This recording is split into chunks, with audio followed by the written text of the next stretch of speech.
For the next 31 days on the FCPA Compliance Report, we're going to be bringing you a daily tip, strategy, or idea that you can use to improve your program. Here's your host, Tom Fox, the Compliance Evangelist. This month's sponsor of 31 Days to a More Effective Compliance program is Affiliated Monitors. Founded in 2004, Affiliated Monitors provides professional, independent integrity monitoring and ethics and compliance assessments nationally and internationally and across almost all industries.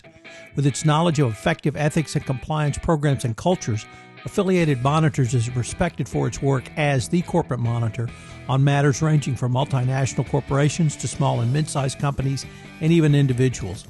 Having served in over 750 monitorships, no one has more experience as an independent monitor than the team at Affiliated Monitors.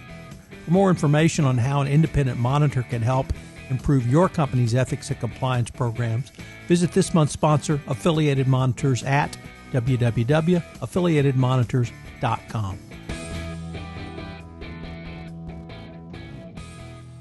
The compliance function in the 2020s and beyond.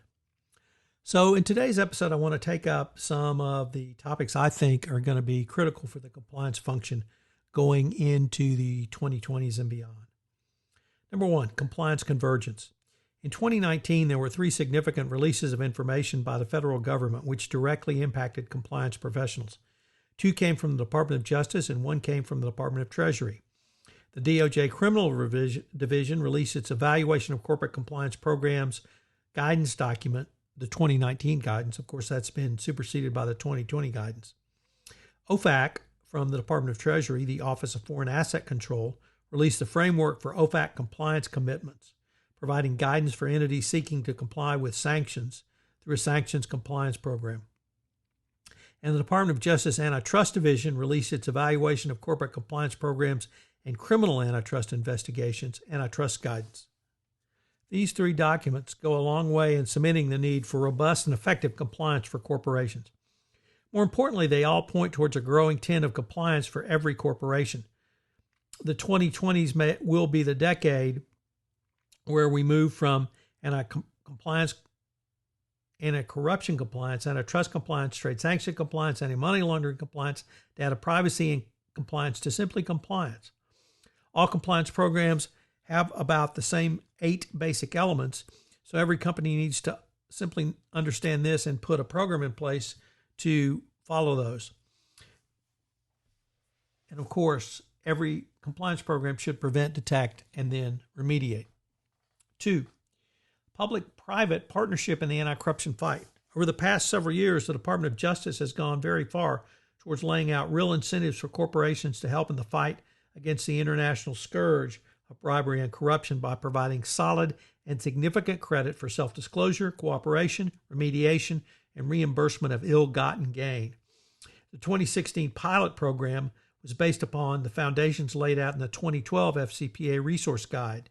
The 2017 FCPA Corporate Enforcement Policy made the DOJ's default response a declination if the 4 requirements were met. The policy refined and tweaked over the past couple of years to make it even more forceful as well. For the 2020s, companies now are fully incentivized to cooperate with the government. Obviously, such cooperation will provide the government with more information on international bad actors in the bribery and corruption space to help break down this international plague. Moreover, in the increasingly fractured world, the fight against corruption is even more important as a security concern. The Department of Justice made clear it would give substantial credit to companies which cooperated in the investigation. Next, data. The DOJ has made it clear that it expects companies to be more robust in their use of data analytics in their compliance programs. This means data must not only detect and prevent illegal conduct, but also in the use of the remediation prong. The new antitrust compliance evaluation has the clearest mandate when it's stated, does the company use any type of screen, communication monitoring tool, or statistical testing designated to identify any potential violations? For the antitrust compliance professional, this means you need to incorporate a statistical analysis into your ongoing monitoring to see if there have been any FCPA violations. Since at least 2016, the SEC in the key energy enforcement action has been communicating to compliance professionals the need for increased use of data and data analytics in a compliance program. And indeed, in 2019, Deputy Assistant Attorney General Matthew Minor said the Department of Justice will inquire into whether a compliance department has access to internal data. This, of course, was brought forward in the 2020 update. Next, compliance is an ethical edge. We have known for many years that companies with more robust compliance programs were generally better run companies. The reason is simple.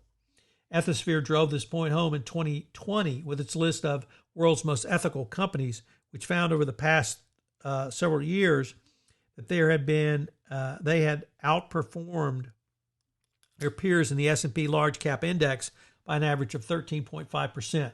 There was also a growing body of academic research by folks such as Paul Healy and George Serafim, which looked at not simply the profitabilities at companies who had more robust anti-corruption compliance programs, but also the positive effect on return on equity.